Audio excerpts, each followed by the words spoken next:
There we go. Let's see if we're okay. Obviously, checking my phone. Yeah, all right, we're live. Let's see if We're live. All right. So this is week 3. I have slightly more prep than I did last week, but slight slightly more, but of course, I put my glasses down. I don't know where, and now I'm gonna have to look at my notes through beer goggles. But welcome back to what are we watching? And um, so today, like weirdly enough, I want to start off with what we're not watching. So last Sunday, and I'm sure I've been on a Scrubs marathon, so I was opened up my television, and the smart TV, it gives you here's like all the things to watch, and on it was it's just like watch the Golden Globes live, and I'm sitting there looking like it's like, oh yeah, that's around that time of year, right? Right? Okay. No. I'm gonna watch my old comfort TV instead, which basically says where we're at in regards for awards shows, is that they're not they just everybody's got better things to do. We got better things to do. We got older, better television to watch. But that just got me thinking about it, award shows in general, because the Oscars used to be my Super Bowl. And I think at the end of the day, human beings like competition. That's why, I know nothing about any of the sports balls. I mean, I know in basketball, the puck needs to go into the end zone. Like that is what I know about sports ball. But it's just like there's a fundamental thing where just we want to, we like the competition. We want to know who's the best. What was the best picture, best actor, blah blah blah blah blah blah blah blah blah. We crave that. Unfortunately, when it comes to art, there's oftentimes not. You'll have rare instances where you'll have something that's objectively awful, like it's like Alien versus Predator 2, objectively badly done movie. And then you've got Lawrence of Arabia, which apparently the head of Netflix's kid watches on his phone. So fuck that guy. Um, that's I mean, joke, but if you're watching Lawrence of Arabia on your phone, you're an idiot. That was like mwah, filmmaking. Um, and this is sidebar, one of the best things that I ever did. And if you can, wherever you live, if there is a point where you can see Lawrence of Arabia on a big screen, that is the way to see that film. It is spectacular, huge. When I was in, it's just like a couple of years before I left Los Angeles, I saw it in 70 millimeter at the Egyptian. Um, and just beautiful. But that is a tangent. But like ultimately, the point being is like there are stuff that's objectively awful, and stuff that's you can't, even if it's not your thing, you can't argue that it's great. Most things are in the middle, so art is hard to quantify. So even as much as I like to consider the Oscars my Super Bowl, um yeah, you can't I don't know that you can quantify. There is no quantifiable best of in regards to film.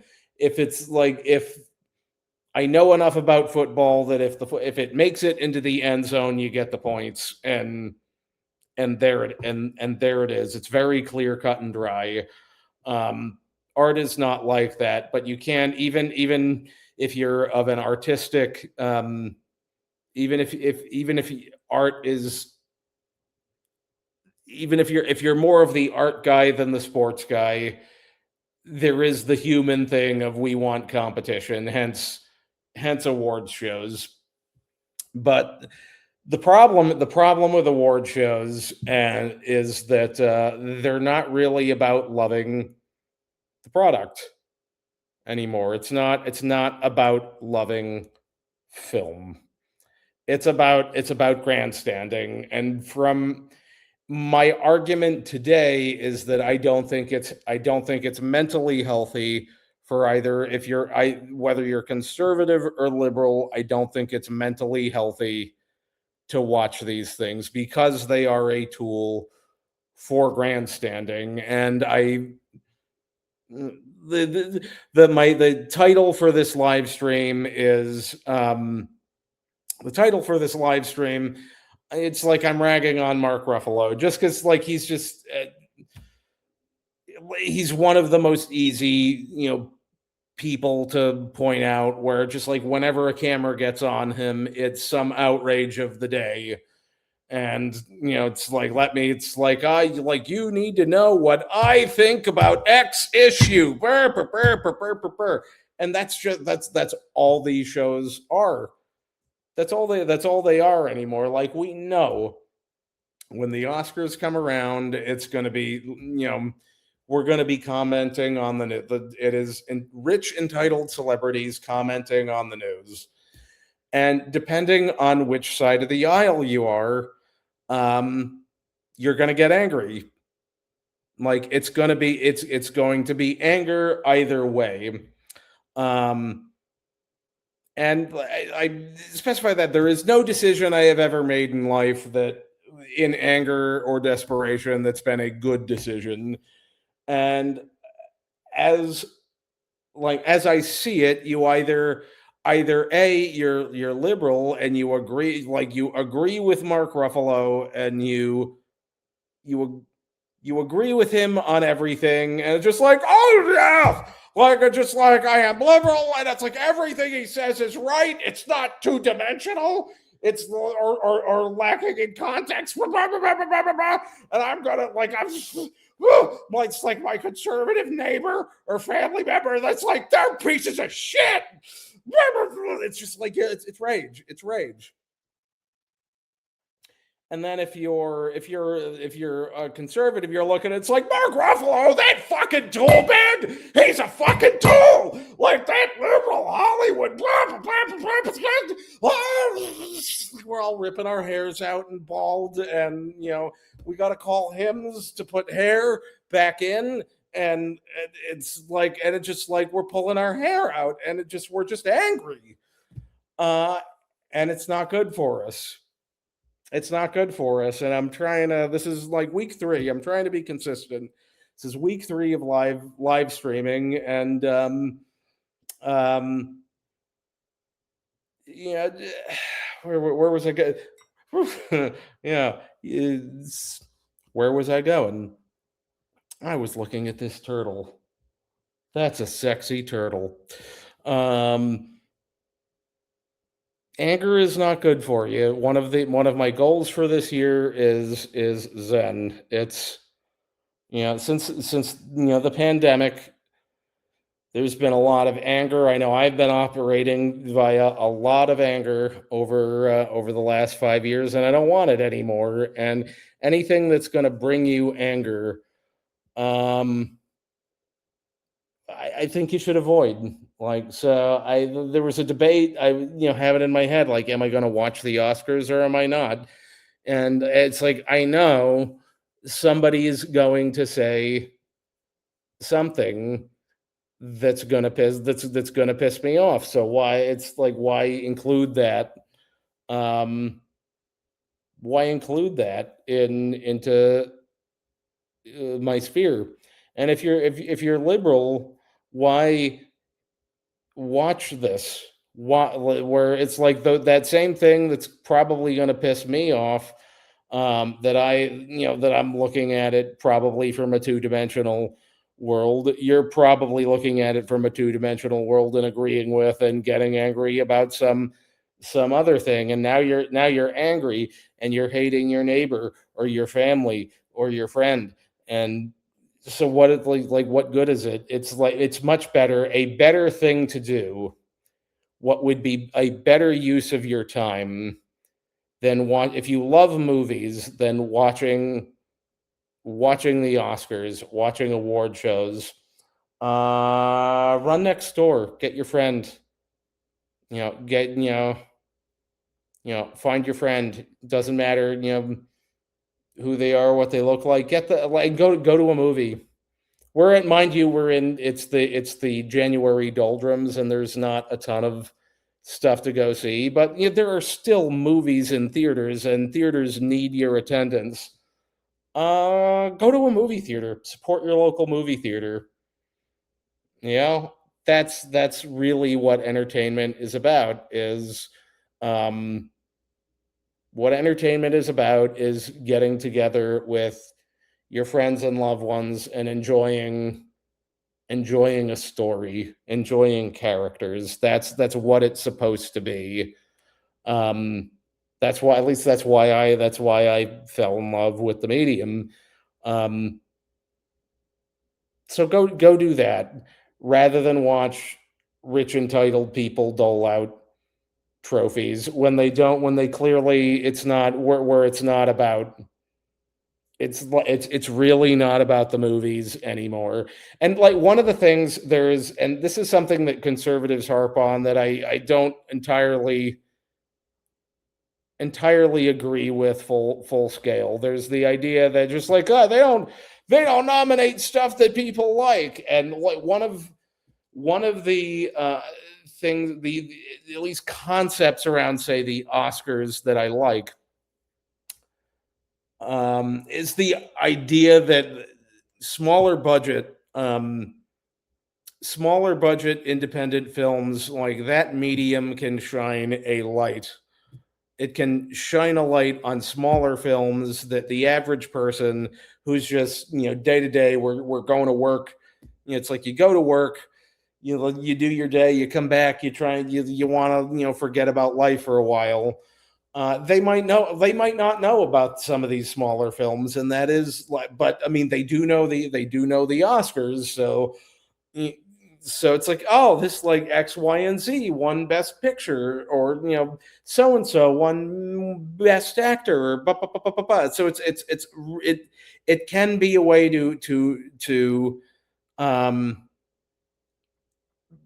shed light on smaller films that don't have the opportunity that big studio films have. So like that's like I like that goal as an idea. The problem is it's not the quality of the movie. Like it used to be. I feel like it used to be that those movies, um, they used to be great. It's like great for this is a great little independent film. You should go watch this, and because it's a good story with good characters. And now it's very very issue based.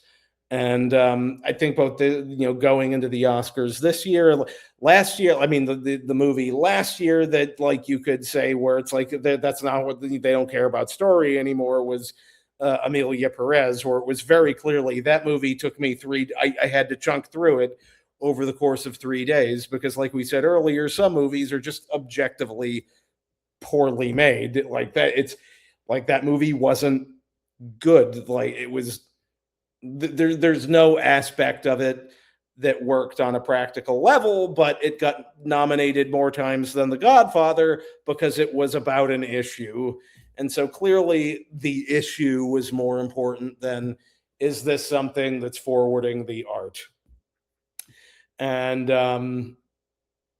we're not exactly there this year. We're waiting on the Oscar nominations. I'm sure those are going to be out in a couple of weeks, and I'm sure like one battle after another is going to get a ton of nominations. And the problem with the precedent set over the last at least 10 years, probably a little bit more, um is that we know, like, if it wins, it's not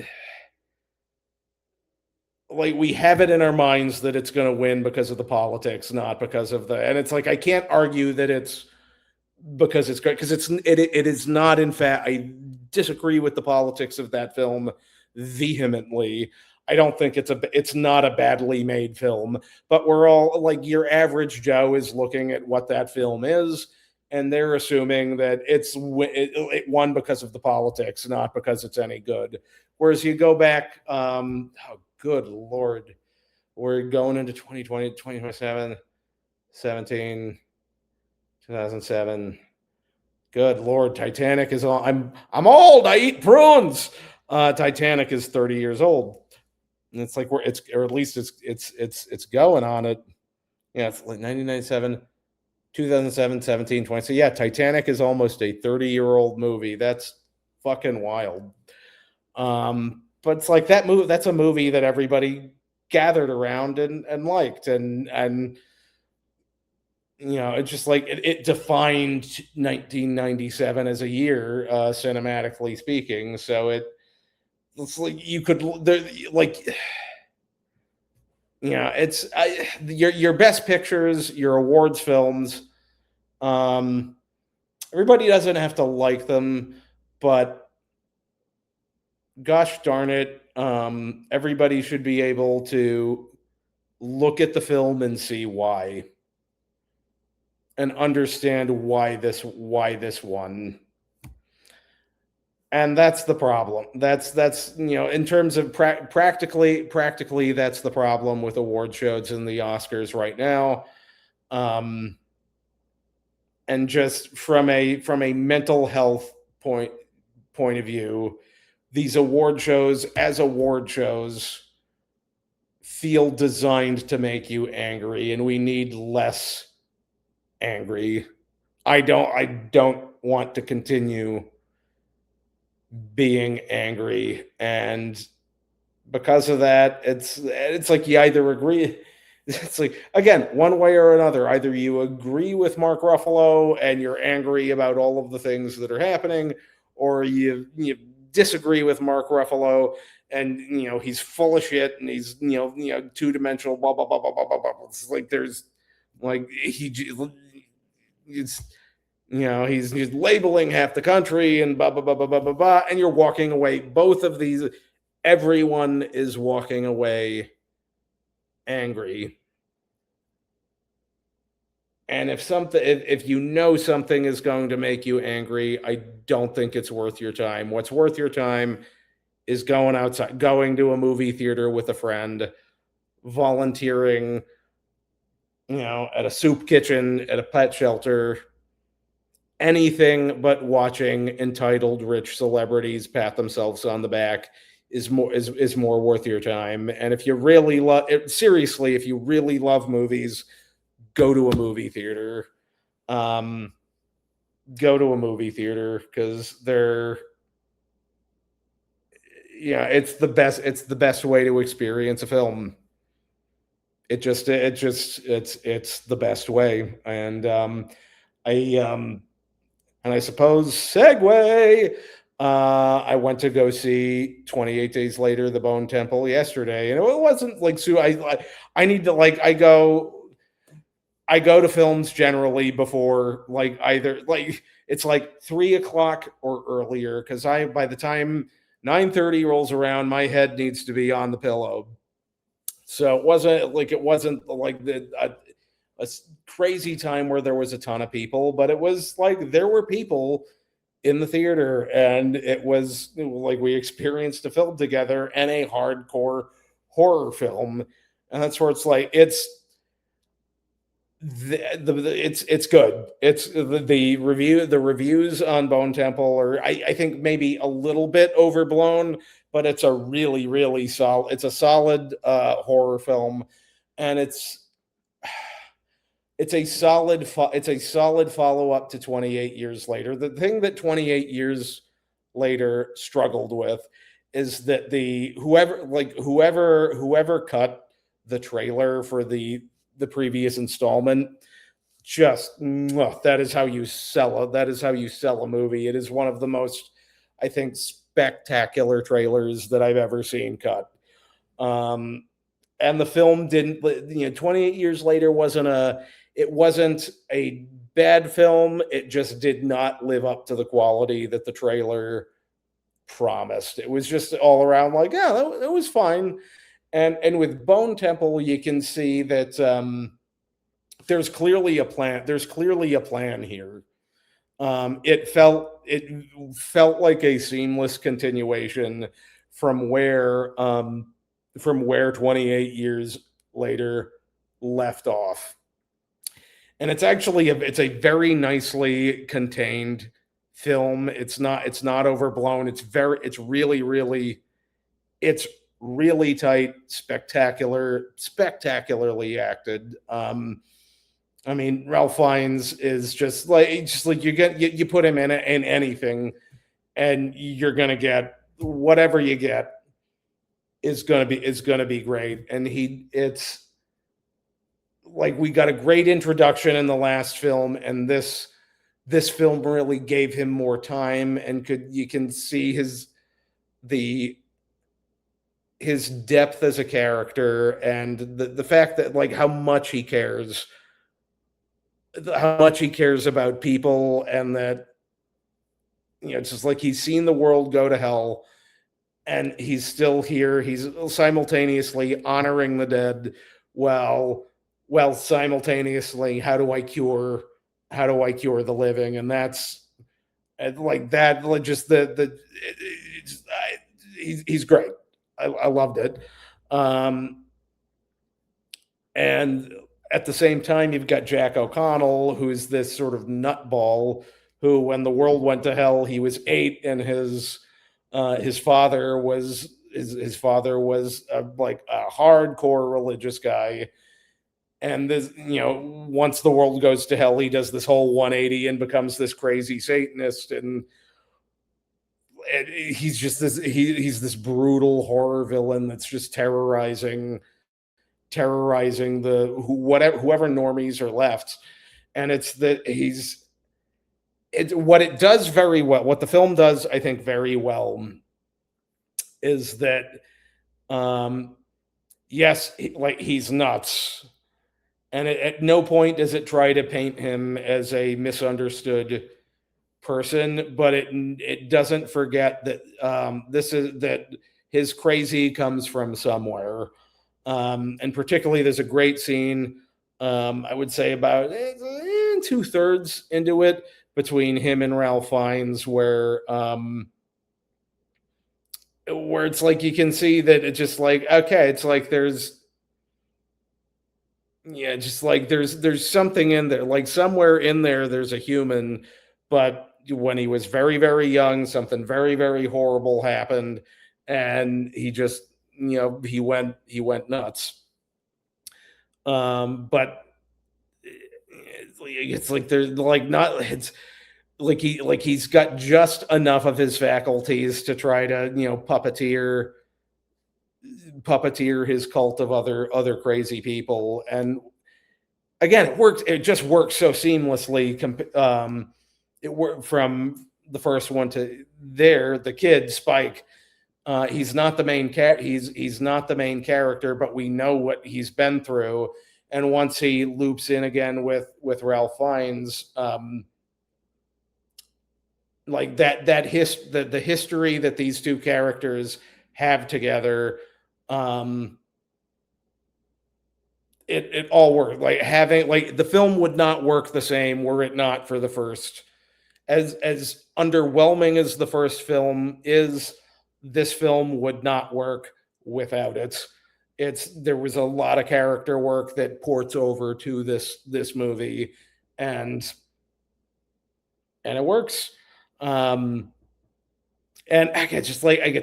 I'm not a big fan of over exposition, but one of the things I absolutely love about what Fiennes does with his character is expressing what's in his mind without saying words. And this is where this is, I will say, a spoilery territory.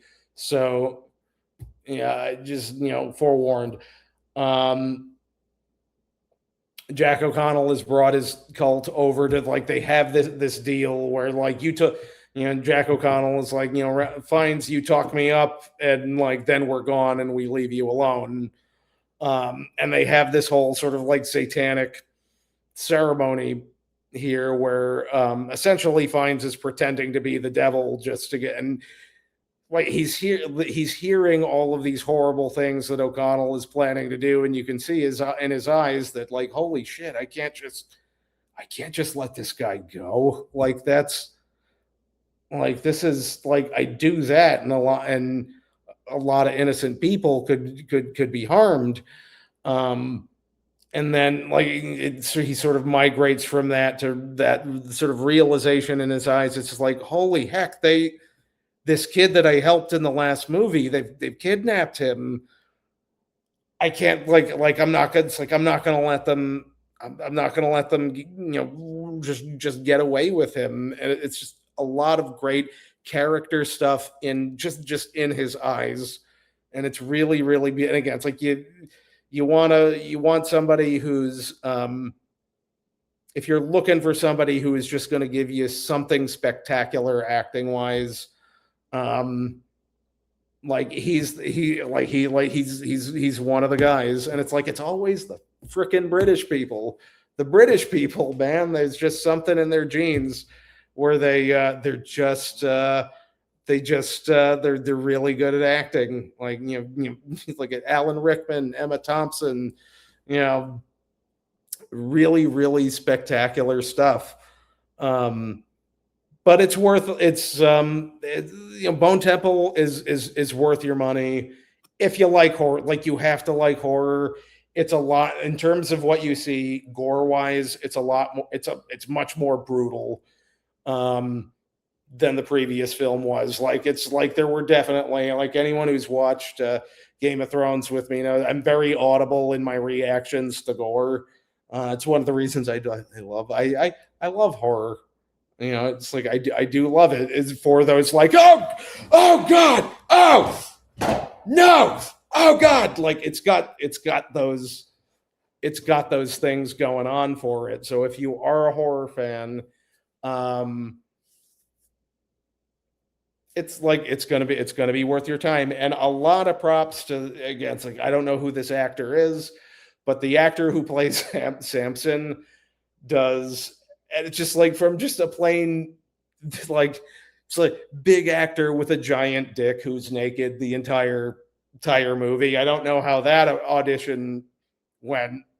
Just like, okay, it's like you're the right height, now strip down and helicopter your wiener in front of us, and we'll tell you whether you got the part. But he does deliver. The physicality is a big, like, that's a big part of the film. And he's obviously, it's like, he's big, he's muscular, and he sells that.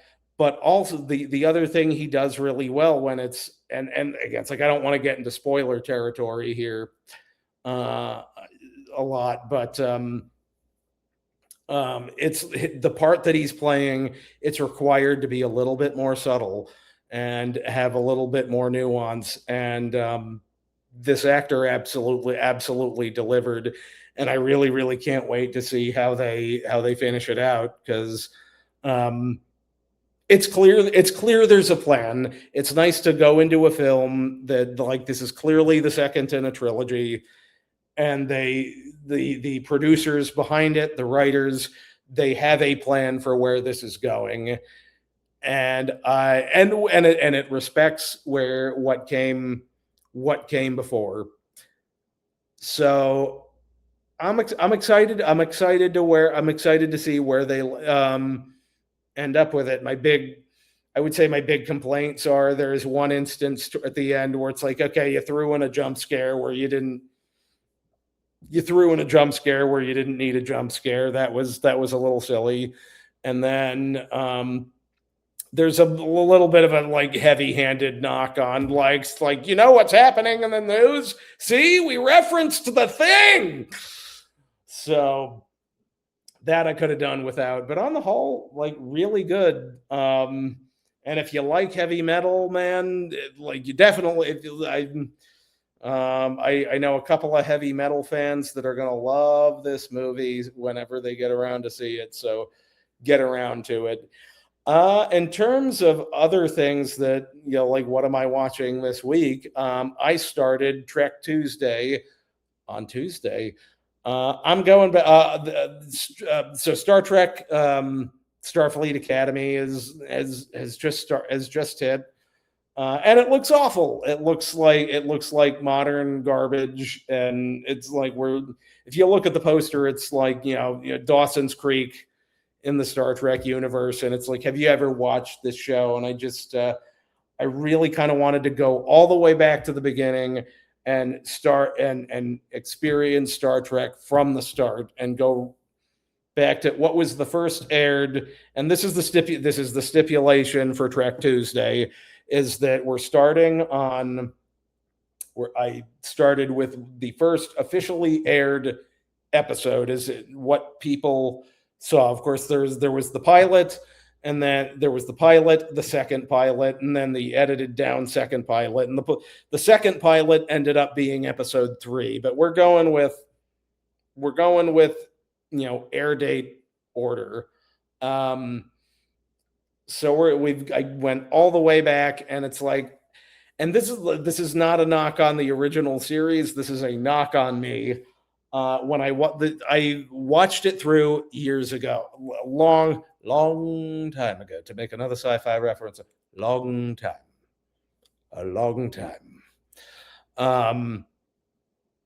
And I wasn't like, I'm a next generation kid. I grew up on Picard. I grew up on the Next Generation. The 1960, the pace, really, like the TNG pacing was probably about perfect for what the pace. Modern pacing is way too fast. TNG was like the right amount. 60s required you be a little bit more patient with it. You had to, it's just a little slower. And I think when I watched it the first time, I wasn't ready for that, and I judged it on that. And I didn't dislike it, but I was just like, yeah, this is boring. TNG is better. And now that I'm older, it's just like, God damn. And maybe it's because stuff is so damn fast now, but it's like this is great right off the bat. And there's a couple of things that I would say struck me in the first 2 episodes. The first 2 episodes, you had the man trap, which is they go down to a planet, salt monster disguising itself as people, namely Dr. McCoy, one of Dr. McCoy's ex-flames. And then episode 2 was Charlie X, which is wayward young man with powers. But there was never, it doesn't have a big grandiose, we're introducing all of the characters, like here is Kirk, and we're making a big deal out of everything. It's literally just like, here's an adventure. And it's so well done that like you go into the man trap, and it doesn't, I don't think you need to know anything about Star Trek, and you get who these characters are immediately. And what I would say like really what hit me again, it's like I grew up on TNG, and I was a Picard guy. So like Kirk, and I think Kirk gets sort of joked on a lot because Shatner, like, we're going to talk like this, and this is how Kirk was, and we're going to use this as a big joke. And that's not really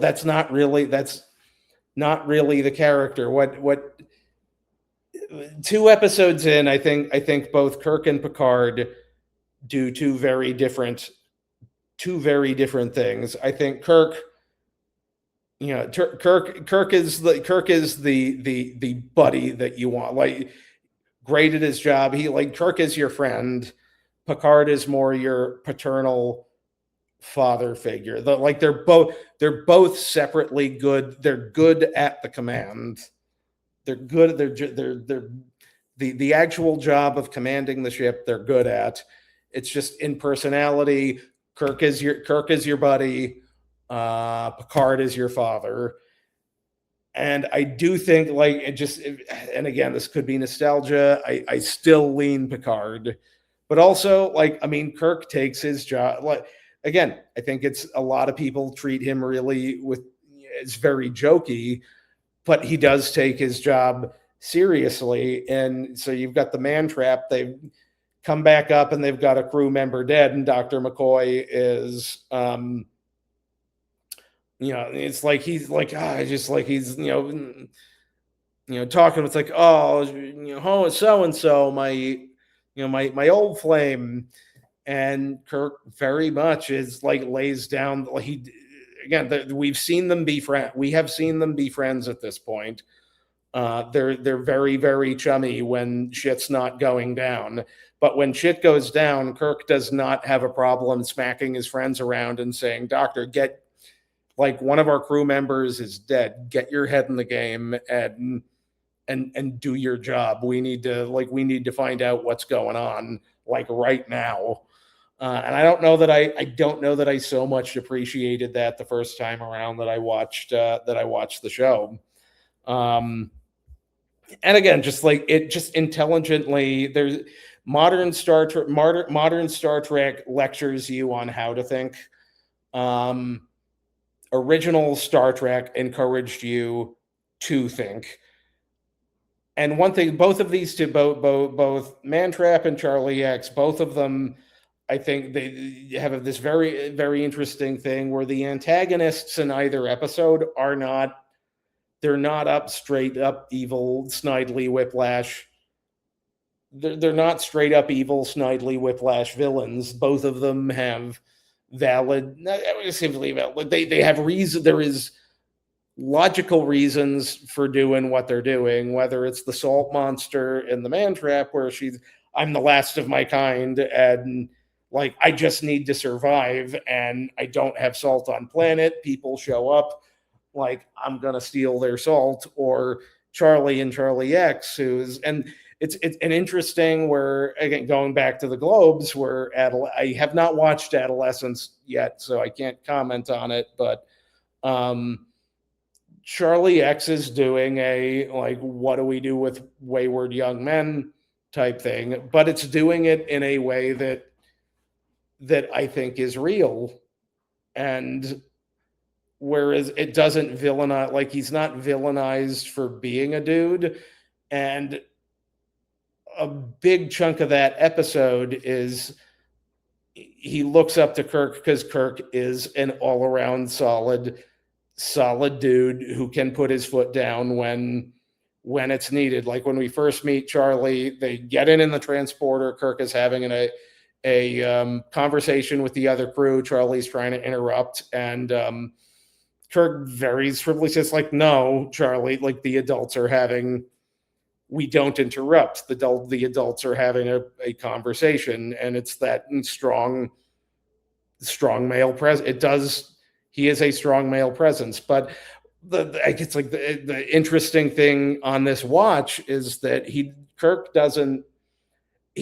has all of the elements that you would in looking for a mentor. Kirk has all of the things, but he doesn't really know how to use them. And by the end of the episode, he loses to a degree. He loses to a degree. He saves the ship because, again, Charlie has a tantrum, and Kirk figures out how to basically overextend Charlie's powers and sort of bring him back down. But then the alien race that gave Charlie his powers show up, and they just cart him off. They're they write him off, cart him off, and just he's got these powers. He's never gonna be any better, and we're taking him away. And it's kind of a heartbreaking scene. And part of being a good man is empathy, and Kirk shows open empathy in that moment at the end, where it's just like, is there nothing you can do? And there's this clear melancholy at the end where, just alien race gonna just do what it wants, and they do. Um, but the other thing is, he's got the materials to be a role model. He doesn't know how to use them, and it's like almost like Charlie is it's an annoyance. It's getting in the way of what Kirk considers his job. And it's in its own way, and again, getting to encouraging you to think rather than lecturing you how to think, what you should think. It's like Kirk, even older guys have to learn how to be good mentors. Like, Kirk is not at the start, he is not perfect. And it's just in the context of where we're at in 2025. It's like, this is still like, this was a episode that came out in 1966, and it still has valuable things to say in 2025. And it's like, I'm looking forward to revisiting all of these. This was an episode that I used to make fun of, and I kind of don't anymore. And from a practical standpoint, 2 episodes in, we haven't met Scotty yet. Obviously, Chekhov, you don't get Chekhov until season 2, so it's going to be a while before he comes in. But the only, they knew right off the bat that Kirk, Spock, and McCoy were that is the trio that is the core, that is the core of this series, and with each different facets. And really, what how I look at life is that, if just as a guy, and this is maybe more of a guy conversation, but maybe there's a girl equivalent. I think every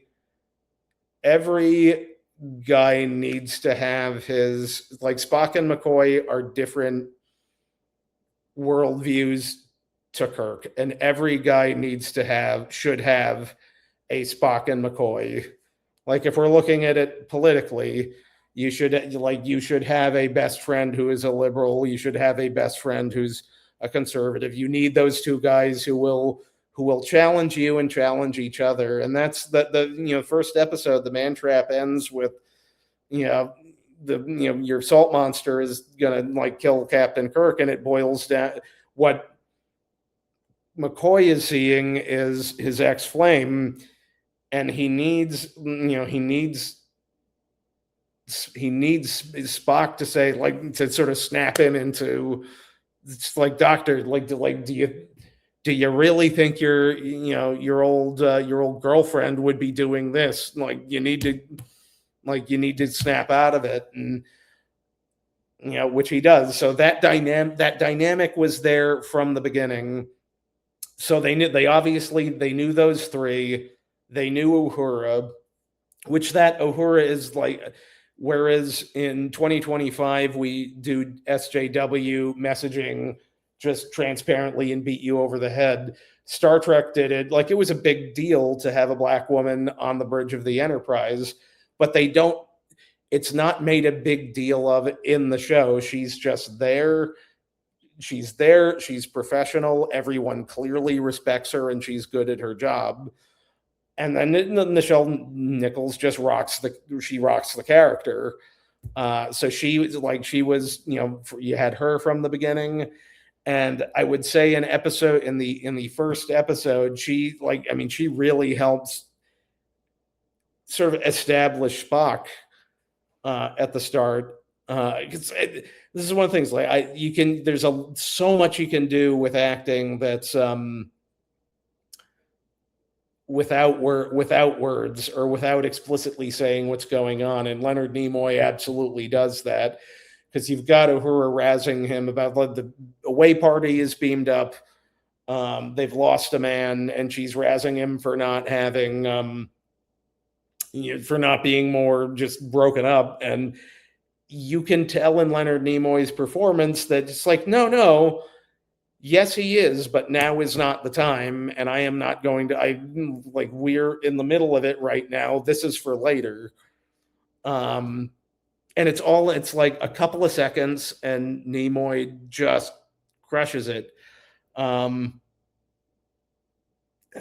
think Sulu's the only other one we've met, and I'm curious as to how much of his the fact that he is part of the main crew is just George Takei's sheer charisma. Because there's a lot of extras in there, but he was particularly good in that first episode, and they just hadn't. And every Star Trek series after has sort of followed suit. It's that core crew, that core group of friends that's that's always there for each other, and that's like I one of the things that makes Star Trek work, and at least where I'm at, I'm gonna, I think, do 2 a week. That's the goal, at least. It's one of the things that makes Star Trek, and it's not, no show is what it is from the very beginning. But it gets there, and it's fun to go back and watch it develop. And 2 in, Mantrap and Charlie X, 2 solid episodes. I'm looking forward to the next one is Where No Man Has Gone Before, and that's the second version of the pilot, which it's been a long time. I vaguely remember it. It's going to be fun to go back and revisit, and it's nice to be watching a show that doesn't,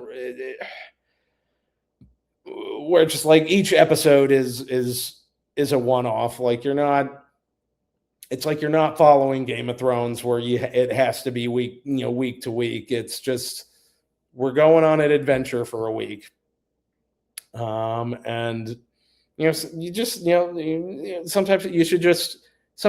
got to go on an adventure for a week. And without, it's, we all have jobs, we're living our lives, and sometimes you just want to get away for an hour at the end of the day. And I think television used to do that in a little bit of I think television filled that void in a little bit more effectively back in the day, as they said. But 2 episodes in, original Trek is awesome. Go watch it. Other that we've talked about, the Bone Temple. We've talked about Star Trek. I was in a mood last night, and I watched Sweeney Todd. Good movie. It is. I love musicals. I'm not what you would say a Stephen Sondheim expert. I just know that like his music is not necessarily my favorite, but I mean, it's Sweeney Todd is desaturated and Burton-y in the best way. I like it a lot. But there's a little bit too much computer bullshit in it. That's my big complaint. Computer bullshit. And Johnny Depp and Helena Bonham Carter, they're not bad singers. They're just not, clearly singing's not their profession, and you can tell. So that was last week, and then I just finished Scrubs. I'm preparing for the revival, and man, you can tell that season 8. You can tell season 8 was supposed to be it. I just started season 9. It's just like, oh boy, it's like you get through the emotional sort of wrap up that is season 8, and it feels like, okay, I'm ready to put this down. Oh wait, but Hulu says there's one more. So I guess OCD dictates I must keep going. And I'm one episode into season 9, and it's like, oh God, no, why? It's like you did the story. Why is like why God why? And I think what you can learn from that, season 8 to season 9 with Scrubs is that if you have a plan, commit to the plan, and if the studio wants more, then it's like, well, this is the story. We don't need to do more. Because if you try to force it, you can really end up with a turd. And I can tell I've got a turd of a season that I'm gonna have to slug through.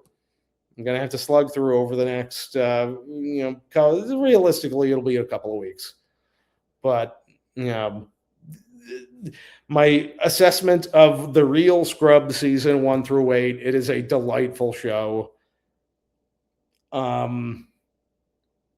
It does a brilliant job of balancing goofball comedy and actual human moments. And it navigates them just brilliantly. Of course, if you're not, like, you have to be down for the goofball humor. If you're not down for the specific type of comedy that show is, it's going to drive you nuts. But yeah, if you're okay with being a goof, it's a great show. I'm really sad that I'm done with it. I gotta find some other after work show to fill the void for the time being. But in any case, I think that's about it. What do I have in my notes? I have not. I was planning on watching The Rip on Friday, and then I went to bed at like 9. So that didn't happen. I would say, like, the one last thing, I'm not going to spend a ton of time of it. Amazon dropped the first pictures of Sophie Turner as Lara Croft. I'm not a hardcore gamer, but like, if you played any games at all in the mid to late 90s, like, who Lara Croft and Tomb Raider is. And I guess, like, she looks like she committed to the fitness, man. Like, I have a ton of doubts because I don't, since Phoebe Waller-Bridge is show running the thing, is she does, based on everything I've seen her in, she does seem to hate the core demographic, which is men. So I have questions, but it does seem like Sophie Turner is committed to being as athletic as Lara Croft needs to be. And whenever an actor commits to, it's not like she already looked good, but now it's like, oh hell, now you look like you looked good, and now you look like you can kick ass. Like, fitness, it takes an awful lot of commitment. An awful lot of commitment, and I respect her for getting in that kind of shape. And I hope it's good. Like, it's like one of those, I'm looking at, I hope it's good. There is never a point where I don't want I don't want entertainment to be bad. Like, that is not a thing that I want. I want it to be good. It's just, unfortunately, right now we've got a glut of nonsense. But keep an eye on it, and hopefully I'm looking forward to a trailer. I don't know if it's started being shot, but I hope it's good, and good for her for getting into Lara Croft shape. In any case, I am going to. It's been an hour, so I'm going to sign myself off. Everybody have an excellent week, and I will see you next time.